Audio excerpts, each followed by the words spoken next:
Hi everyone and welcome back. We are joined again by Scott Ritter. Hola a todos y bienvenidos de nuevo. Hoy nos acompaña otra vez Scott Ritter, ex oficial de la Marina de Estados Unidos y ex inspector de armas de la ONU. Así que, bienvenido de nuevo al programa. Gracias por invitarme.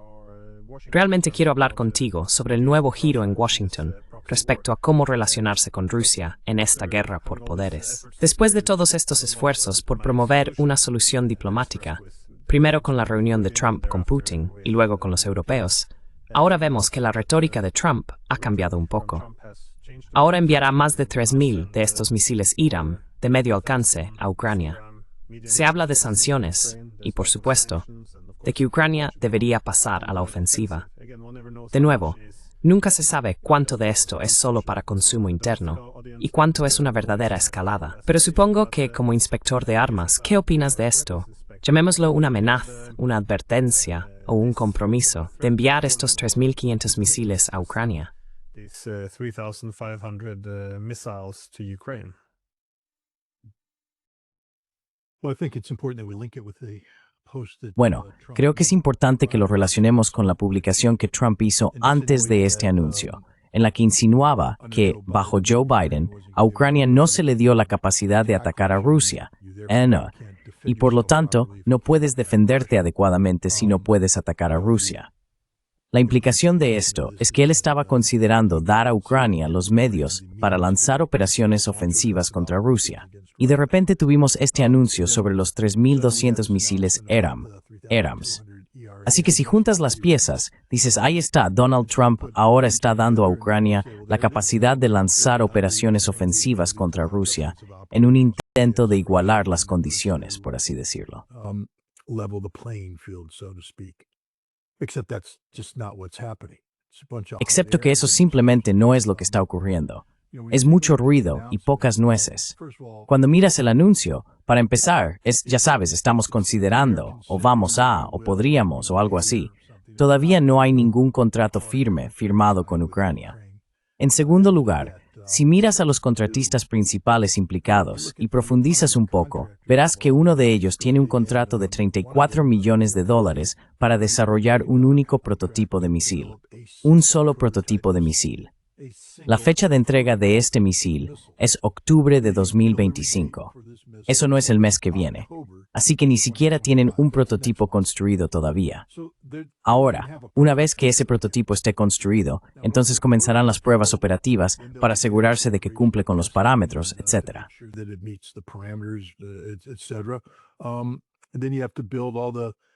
Y luego tienes que construir todo el equipo de apoyo que acompaña al prototipo. No puedes construirlo antes del prototipo, porque ¿para qué lo estarías construyendo? Y luego, una vez que todo eso está hecho y aprobado para la producción máxima, cuando toda la línea de producción está en funcionamiento, es de 1.000 ERAMS al año. Ahora, recuerda, todavía no han empezado la producción en serie. Así que pregúntate cuántos ERAMS va a recibir Ucrania este año. Y la respuesta es ninguno. ¿Cuántos van a recibir el año que viene? No lo sé. Si consiguen poner en marcha la línea de producción, menos de 1.000. Así que para conseguir 3.200, ya estamos hablando del plazo de 2029.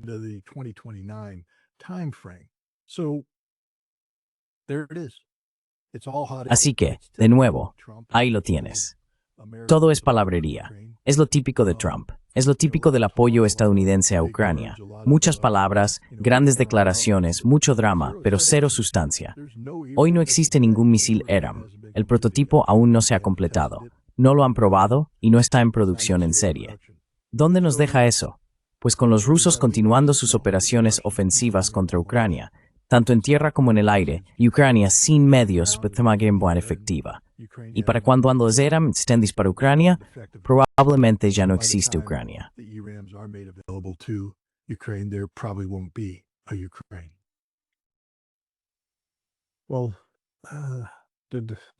Bueno, la razón por la que muchos estarían preocupados, por supuesto, es que es muy posible, como sugieres, que esto no sea más que palabrería. De hecho, parece bastante seguro, dado que en realidad no lo tienen en producción. Pero la preocupación de muchos es que, una vez que la guerra entre en sus etapas finales y el ejército ucraniano comience a colapsar, podría haber cierto pánico y, supongo, una escalada, que realmente no se ha considerado a fondo. ¿Qué ves que está ocurriendo en el campo de batalla en este momento? ¿Y cómo esperas que reaccionen las diferentes potencias occidentales si, supongo, las cosas se ponen muy mal muy rápido?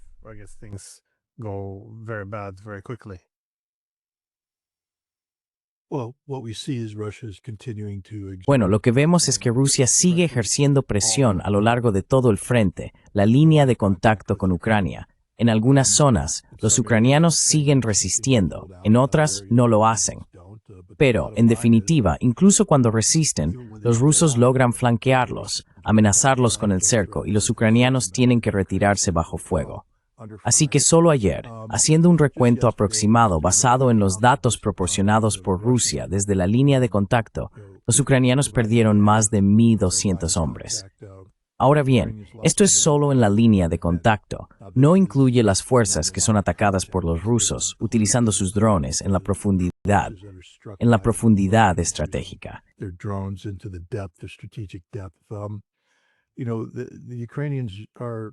Los ucranianos están perdiendo entre 2.000 y 3.000 hombres al día. Es insostenible. No tienen la capacidad de reemplazar esas cifras. Incluso si pudieran reclutar gente de la calle, no serían personas entrenadas. Ponerlas en una guerra tan compleja solo garantiza que habrá aún más bajas. Así es como estamos. Todavía hay fuerzas ucranianas capaces de ofrecer una resistencia competente, y esto sigue siendo un conflicto moderno de altísima intensidad. Pero los rusos están prevaleciendo a lo largo de toda la línea de contacto. Quiero recordar a la gente que el mes más sangriento para las fuerzas estadounidenses durante la Segunda Guerra Mundial fue abril de 1945, el último mes completo de la guerra. Fue cuando el ejército alemán ya estaba prácticamente derrotado y en retirada.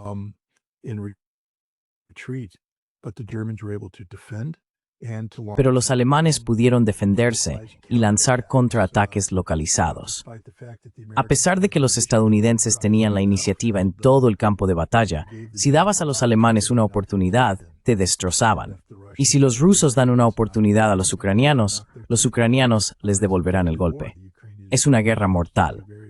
Los ucranianos están demostrando ser oponentes muy hábiles y preparados para el combate. Pero el heroísmo por sí solo no gana la batalla. Se necesitan números, se necesita logística, se necesita mando y control, se necesitan todas las cosas que los ucranianos no tienen. Así que los rusos, ya sabes, están ganando. Luego, en el aire ni siquiera es una competencia. Ucrania carece de la capacidad para proporcionar una defensa aérea concertada sobre objetivos estratégicos, objetivos importantes.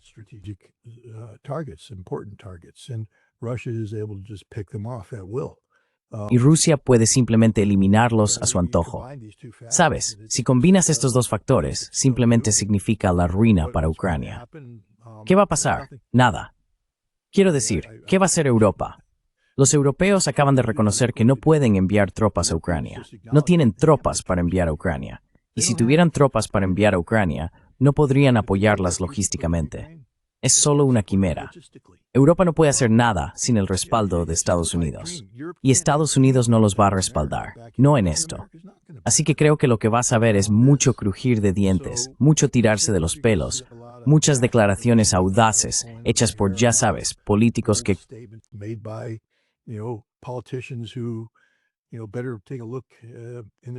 Ya sabes, más les vale mirar por el retrovisor porque su base política se está desmoronando en cada uno de sus respectivos países. No veo a Macron, Starmer o Merz aguantando mucho más. Ya sabes, la economía alemana está en caída libre. Gran Bretaña está al borde de una revuelta abierta y Francia no está mucho mejor. Y estas son las personas que se supone que deben unirse y de alguna manera construir un ejército europeo viable. Sabemos que no tienen un ejército europeo. Por eso creo que von der Leyen dijo en un discurso reciente que el ejército ucraniano es el primer ejército europeo genuino. ¿De verdad? Porque nosotros los entrenamos.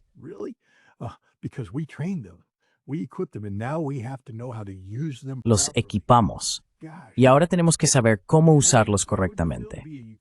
Vaya, quiero decir, ¿cómo te sentirías si fueras ucraniano, sabiendo que estás muriendo por algún sueño europeo y que no se trata de la soberanía ucraniana, ni de la independencia ucraniana, ni de la democracia ucraniana, ni de nada relacionado con Ucrania? Simplemente, eres una herramienta creada por los europeos, que los europeos usarán y abusarán para servir a los intereses de Europa, no de Ucrania. Esta es la realidad. Europa no puede hacer nada. No hay nada que Europa pueda hacer. La victoria de Rusia es inevitable y ocurrirá en términos que serán aceptables para Rusia.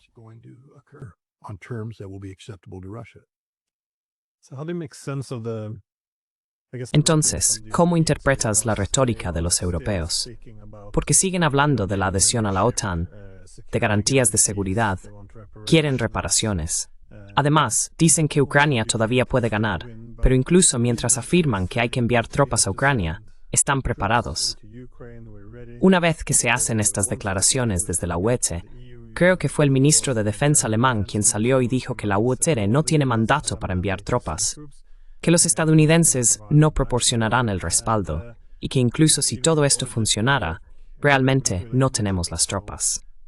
Entonces, ¿cómo interpretas lo que están haciendo los europeos en este momento? No parece muy auténtico o no parece muy probable que puedan cumplir con ninguna de las cosas que están amenazando.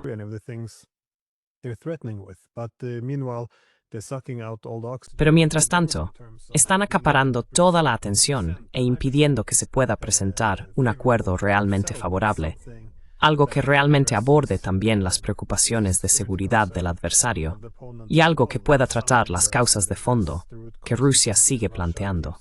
Pero si saben que mañana las cosas estarán mucho peor que hoy, ¿cómo se puede entender todo esto?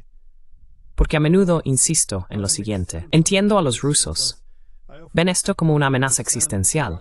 Entiendo a los ucranianos. Podrían perder su nación por esto. Puedo entender que los estadounidenses quieran distanciarse un poco de la situación, pero me cuesta mucho entender la postura europea en este momento.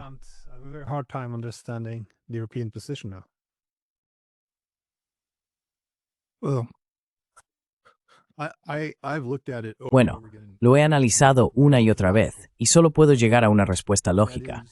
Y es que la élite política y económica europea ha estado operando bajo el paraguas de la protección estadounidense, las garantías de seguridad de Estados Unidos y el respaldo económico americano durante décadas. No pueden existir sin el apoyo de Estados Unidos. No conocen otro modo. Son incapaces de actuar como una entidad soberana con verdadera independencia. Así que, cuando tienes políticos que alcanzaron la madurez política operando bajo ciertos supuestos que habían sido ciertos durante décadas, y cuando esos supuestos ya no son viables, como la garantía de que Estados Unidos siempre te respaldará,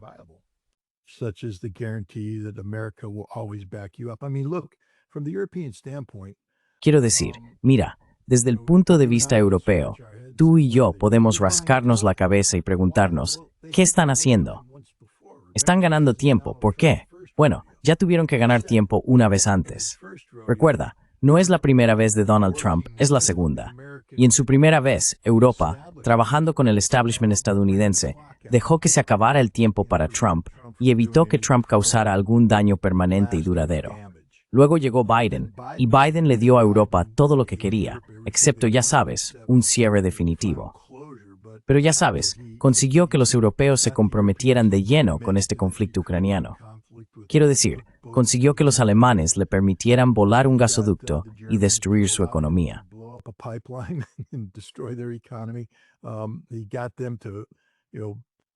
Consiguió que, ya sabes, compraran gas estadounidense a 3 o 4 veces el precio. Y Europa parecía estar contenta con esto, porque no se trata del bienestar de Europa.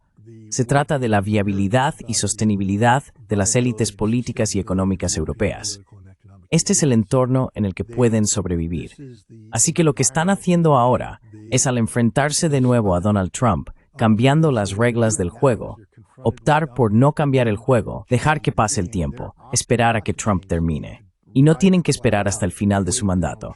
Solo tienen que esperar hasta las elecciones de mitad de mandato. Verás, si los demócratas, si la oposición, logran controlar al menos una de las cámaras del Congreso, Trump queda paralizado. Trump is now paralyzed. And then the Europeans Y entonces los europeos simplemente tienen que jugar al juego de la espera y dejarán que mueran tantos ucranianos como sea posible como parte de este juego. Pero ese es su plan ahora mismo. Creen que pueden aguantar hasta que Trump se vaya. Piensan que pueden seguir manteniendo una postura dura que es más fantasía que realidad. Y también saben que si se desvían de esto, si se basan en la realidad, su futuro político se acaba. Porque entonces, ¿sabes? ¿Por qué hicieron lo que hicieron? ¿Por qué destruyeron sus respectivas naciones? ¿Por qué destruyeron el concepto de unidad europea? ¿Por qué destruyeron la OTAN? ¿Por qué permitieron que murieran tantos ucranianos?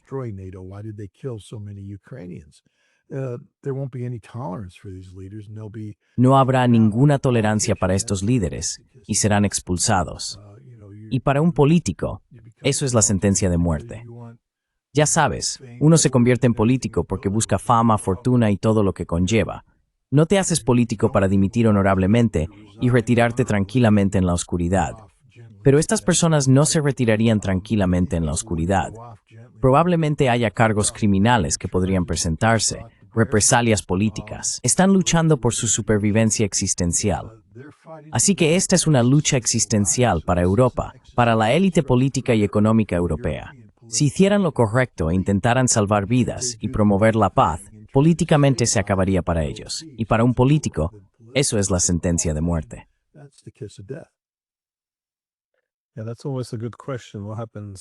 Sí, esa siempre es una buena pregunta. ¿Qué pasa después de que termine esta guerra por poderes? Porque se ha invertido mucho capital político en esto, mucho dinero, muchas armas. Es muy difícil imaginar volver a cómo eran las cosas antes.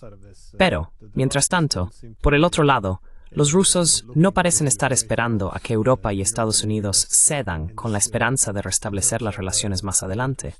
En cambio, parecen estar avanzando bastante rápido, reorientando su economía hacia el este. Supongo que también has estado prestando atención a lo que ha estado ocurriendo en China con la reunión de la Organización de Cooperación de Shanghái. ¿Qué importancia crees que tiene esto en términos de configurar el nuevo orden mundial, en gran medida influido también por la guerra de Ucrania? Bueno, es interesante.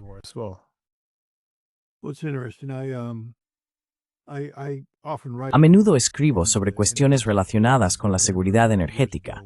Y recuerdo que hace un par de años, cuando China y Rusia plantearon la idea de este tipo de acuerdo energético masivo, pensé, esto es punto set y partido. Se acabó para Europa.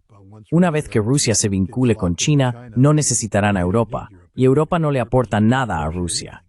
Recuerdo que todos mis colegas europeos y estadounidenses decían, no, Rusia nunca, esto es solo sobre el papel. Este acuerdo en Estados Unidos no podrán Rusia. Rusia no se ignora de Europa. Y yo decía, sí lo harán.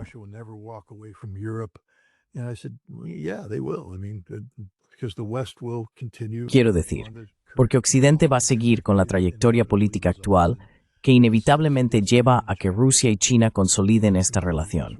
Ya estamos aquí. Ha sucedido. Se acabó.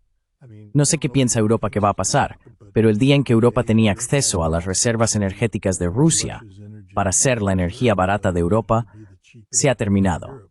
Rusia ahora está comprometida a proporcionar este recurso a China. Y esto significa que la economía china ahora está protegida de cualquier intervención energética de Occidente. Ya no tienen que preocuparse por rutas marítimas estratégicas ni cosas por el estilo.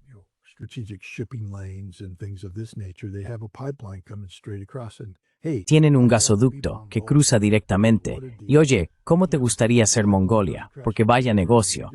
Ya sabes, el gasoducto atraviesa su territorio y están ganando miles de millones de dólares en dinero fácil, dinero que antes ganaba Ucrania por ser un país de tránsito energético. Esto es muy preocupante para Europa, porque irónicamente lo que va a pasar es que ese gas ruso irá a China, y China lo cargará en enormes buques de GNL y lo transportará por todo el mundo hasta Europa, que lo comprará a 5 veces el precio al que lo adquiere China. Ese es el fin de la economía europea. Así que esto es algo muy serio.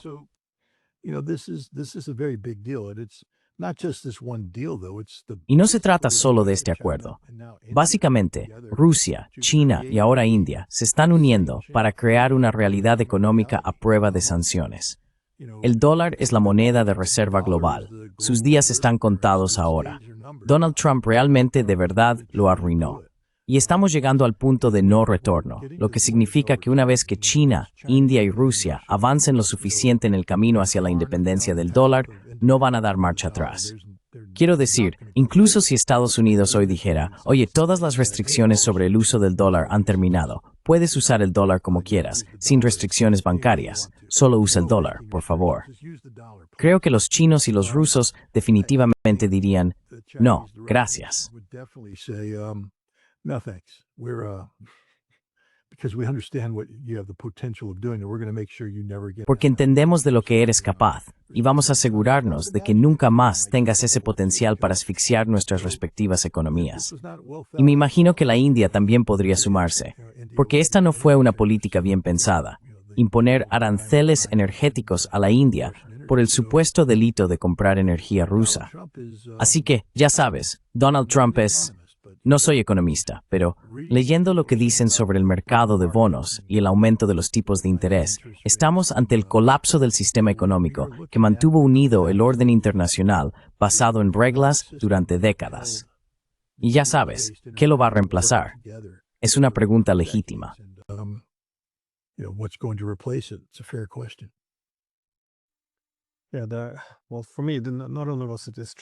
Bueno, para mí, no solo fue esta unión trilateral, China, Rusia, India, acercándose más, sino también los acuerdos. Bueno, mencionaste los acuerdos energéticos, este acuerdo del Power of Siberia 2 que firmaron y que la gente no parece apreciar lo enorme que es. Es una cantidad enorme de gas que va de Rusia a China, pero ni siquiera proviene de las partes orientales, asiáticas de Rusia. Proviene de la región de Yamal, en el Ártico. Este era gas que estaba destinado a ir a Europa para alimentar las industrias europeas durante décadas. Y ahora, mientras los alemanes celebran que los estadounidenses destruyeron su gasoducto, los rusos están enviando todo a China.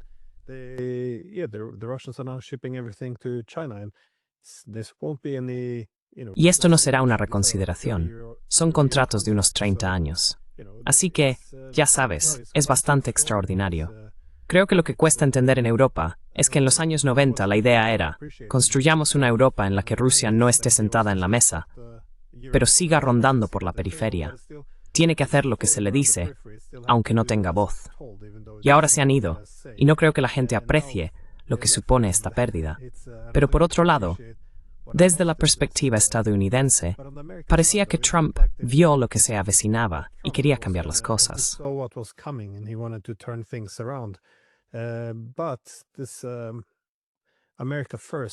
Pero este America First parece estar encontrando algunos problemas. La gente, en primer lugar, está debatiendo qué significa realmente America First, porque ahora aparentemente puede significar cualquier cosa. Pero, ¿cree usted que Trump sigue intentando restablecer fundamentalmente las relaciones entre Rusia y Estados Unidos, en términos de superar más de un siglo de conflicto y reconceptualizar toda la relación? ¿O esto es solo una pequeña pausa porque Rusia está ganando la guerra? Es difícil interpretar a Trump, pero ¿cómo ve la posibilidad de que estadounidenses y rusos superen algunas de sus hostilidades históricas?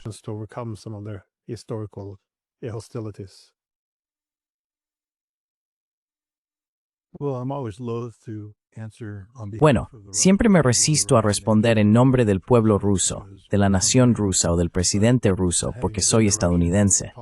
Pero habiendo estado en Rusia, hablado con ellos y, más importante aún, escuchado lo que tienen que decir, diría que los rusos ven la estabilidad con Estados Unidos como un gran punto a favor.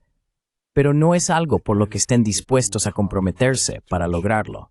Estados Unidos y Europa han empujado a Rusia a una nueva situación. Rusia se ha vuelto en gran medida autosuficiente en muchos de los productos que antes necesitaban en el Occidente. Russia has redefined its relationship with China. It has truly Rusia ha redefinido su relación con China.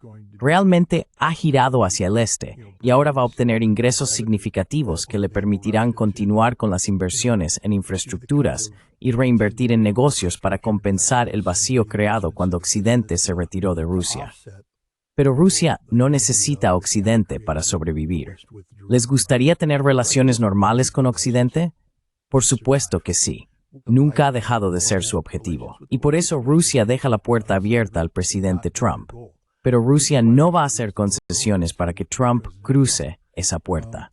But Russia's not going to compromise to bring Trump through that door. If Trump wants to come through that door, then Russia says Si Trump quiere entrar por esa puerta, entonces Rusia dice que habrá oportunidades mutuamente beneficiosas para ambos, pero oportunidades que se perseguirán en nuestros términos. Es decir, ya no somos sumisos. Esta no es la década de los 90. No vas a recuperar a Boris Yeltsin. Así que son pacientes. Creo que los rusos también entienden la seria oposición que existe en Estados Unidos a las políticas de Donald Trump y saben de dónde viene esa oposición. No es solo un ataque a larga distancia por parte de los demócratas, sino una lucha cuerpo a cuerpo llevada a cabo por el Estado profundo y por su propio gabinete. Quiero decir, ya sabes, Marco Rubio es un conocido rusófobo. Rubio is a well-known Russophobe. He hasn't changed his stripes. He is opposed to any Él no ha cambiado de postura. Se opone a cualquier tipo de acuerdo con Rusia. Y se sentará allí, con aspecto sombrío, asintiendo con la cabeza cuando Trump hable, pero luego conspirará a espaldas del presidente, conspirando con otros rusófobos afines. Scott Bessent, el secretario del Tesoro, es una de esas personas cuyo vocabulario hoy en día parece consistir solo en dos palabras: aranceles y sanciones. Eso es todo. Esa es la estrategia que emplea. Ya sabes, Keith Kellogg sigue merodeando por la periferia, dando consejos horribles. Pero, más importante aún, ¿a quién recurre para buscar expertos? Al parecer, Tulsi Gabbard revocó recientemente sus autorizaciones de seguridad junto con otras 36 personas. Una de ellas solía ser la oficial nacional de inteligencia responsable de Rusia, quien supervisó la evaluación politizada de la Comunidad Nacional de Inteligencia sobre la supuesta colusión rusa con Donald Trump en enero de 2017. Ella fue la persona que informó a Donald Trump sobre Rusia el día antes de que fuera a Alaska. Quiero decir, es terrible. Pero toda la CIA está llena de personas igual de terribles cuando se trata de Rusia. Nuestras instituciones académicas solo saben producir enemigos de Putin. No saben cómo formar expertos en Rusia. Entonces, ¿a quién recurre Trump? Who does Trump turn to? Aaron Lucas. Sabes, Aaron Lucas es el adjunto de Tulsi Gabbard en la oficina del director de Inteligencia Nacional. De nuevo, un rusófobo de toda la vida. Este hombre fue jefe de estación en un país de la antigua Unión Soviética justo antes de asumir este cargo. No te conviertes en jefe de estación en un país de la antigua Unión Soviética porque seas amigo de Rusia. Lo haces porque estamos intentando crear caos en Rusia y en su periferia. Este hombre es un creador de caos. Eso es lo que hace para ganarse la vida. Y ahora es el número 2 en la oficina del director de Inteligencia Nacional. Sí, Tulsi está haciendo lo correcto al exponer el Russiagate y al desenmascarar, ya sabes, la perfidia de la clase de expertos en Rusia en Estados Unidos. Russia expert class in America, but we don't have a Pero ya sabes, no tenemos un reemplazo para ellos. Quiero decir, no existe un equipo B reconocido en el sistema estadounidense que pueda ofrecer asesoramiento experto que mejore o sustituya el consejo que Trump recibe de la clase de rusófobos del Estado profundo. Este es el gran problema, porque ¿a quién recurre Trump para buscar apoyo? Quiero decir, tiene a J.D. Vance, que creo que está de su lado, tiene a Tulsi Gabbard, pero ella tiene que desenvolverse en una realidad política muy difícil. John Ratcliffe odia a los rusos. No hay nadie más en su equipo. Quiero decir, RFK, coño, pero lo han marginado. Ya sabes, él se ocupa de temas de salud, y ya está.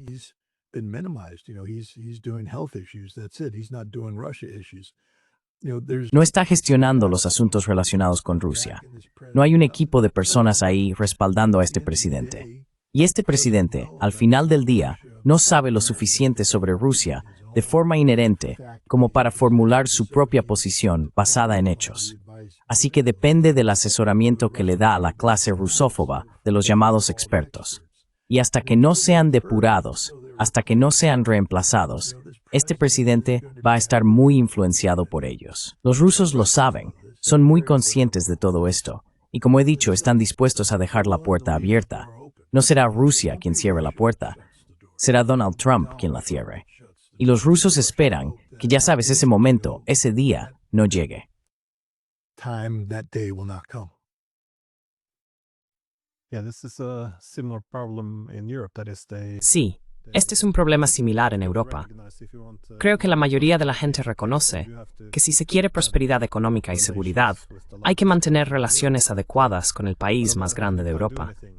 Pero por otro lado, no se puede hacer nada racional, porque todo se considera prorruso. Así que no es posible adoptar esa posición política. Sin embargo, esta lucha interna en Estados Unidos es bastante interesante, porque en esencia, describes a un grupo con una mentalidad de Guerra Fría y a otro grupo, claramente minoritario, que quiere replantear las relaciones bilaterales, buscar intereses económicos comunes, control de armas, algún tipo de alineamiento geopolítico, para que Rusia no se incline demasiado hacia China. Pero digamos, como dije antes, que la estrategia europea es simplemente esperar a que pase Trump.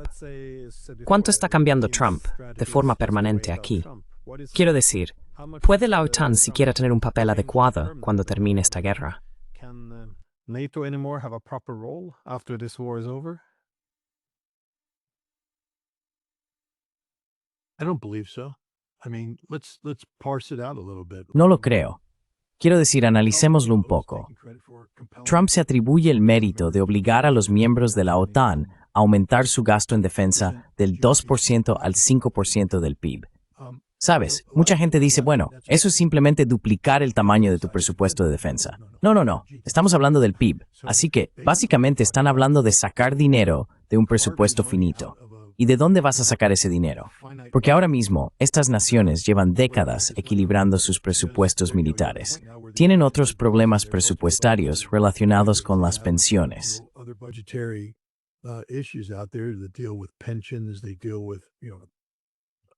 Ellos se ocupan, ya sabes, de la sanidad, se ocupan de las redes de protección social, etc. Para cumplir ahora con este requisito del 5%, tienen que entrar y desmantelar estos programas ya establecidos. Esto es políticamente devastador y económicamente devastador. Amenaza a la sociedad en su conjunto. Así que se habla mucho de construir, ya sabes, grandes ejércitos, etc. Pero ¿cómo? ¿Con qué? ¿Con qué recursos militares? Quiero decir, ¿dónde está su base industrial de defensa? No funciona, no existe de manera significativa. Entonces, ¿qué pasa? Que Europa tiene que comprar todas las armas estadounidenses. Bueno, no tenemos una industria de defensa capaz de proporcionar estas armas de manera oportuna.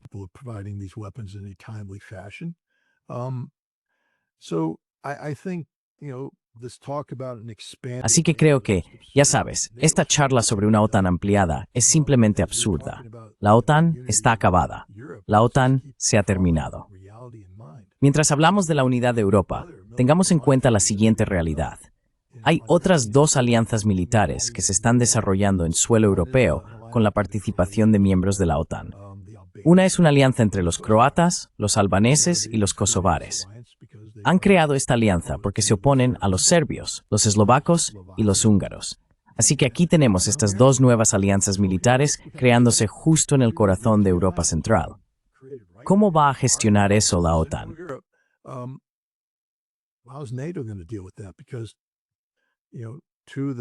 Porque dos de las tres naciones en cada lado de estas nuevas alianzas son miembros de la OTAN. ¿Va la OTAN a ir a la guerra contra sí misma? Mira a Hungría ahora mismo. Básicamente están sufriendo una guerra económica declarada por Ucrania, y Ucrania está siendo respaldada por la Unión Europea y la OTAN.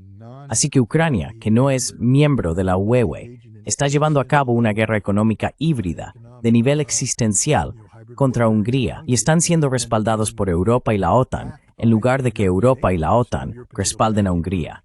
Esto no conduce a la unidad, en absoluto. Así que solo veo a Europa incapaz de cumplir cualquiera de las promesas, cualquiera de los compromisos que están haciendo hoy. Realmente es un tigre sin It really dientes. is a toothless tiger.